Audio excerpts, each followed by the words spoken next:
tapi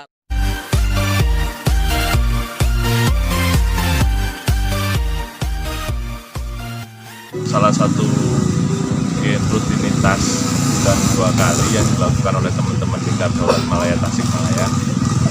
Harapannya teman-teman bisa menjelajahi banyak tempat untuk berziarah, karena kita anggap ini perjalanan mahabbah, perjalanan cinta anak-anak muda untuk mengenang, mencari hikmah pada perjuangan luhur, perjuangan sesepuh, untuk menjadi bekal kita dan anak cucu kita nanti.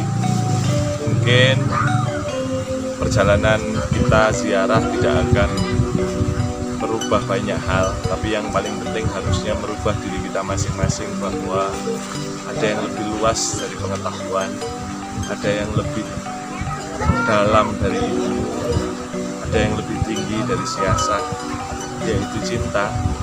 Karena kita nggak mengenal orang-orang yang mungkin 1% dari 100% pengetahuan kita terhadap orang-orang tua dulu yang meninggalkan kekerasan, yang berjuang untuk membangun peradaban di daerah-daerah. Tapi ya karena cinta, semoga energi beliau-beliau itu mampu menyatu dengan kita semua, teman-teman Maya. Saya harap setiap orang mampu menziarahi siapapun untuk mencari hikmah kepada siapapun dan untuk menjadi dunia lebih baik.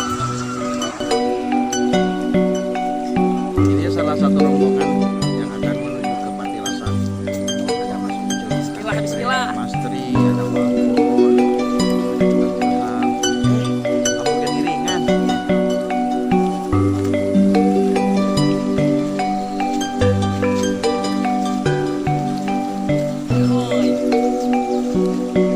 Mari kita melakukan perjalanan.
menarik sekali. Ternyata suasana di Gunung Citiis ini itu sangat membuat kita mampu merubah diri lah, insya Allah, mudah-mudahan. Salah satu halnya kita dapat menemukan, kata orang sini itu petilasan-petilasan gitu, di tempat bekas dulu orang-orang yang memiliki nilai yang meluas dan mendalam pernah diam di tempat tersebut. Naon anu tiasa dirawuna tah tina journey spiritual. Oh, ini salah satunya itu tentang heningan ya, mungkin heningan. Terus punten tokoh nuju wawancara. Heningan, terus yang kedua ini tentang kewaspadaan diri. Dan yang ketiga ini yang paling betul-betul harus kita dapatkan itu tentang kesabaran. Karena dari bawah sana kita itu jalan kaki. Rencananya mau naik mobil tapi mobilnya innalillahi gitu. Sehingga dari bawah kita terus melakukan perjalanan. Alhamdulillah dijemput sama teman-teman ini dan sangat menarik. Insya Allah kita bertemu lagi di journey yang selanjutnya. Ya, mudah-mudahan. Assalamualaikum warahmatullahi wabarakatuh.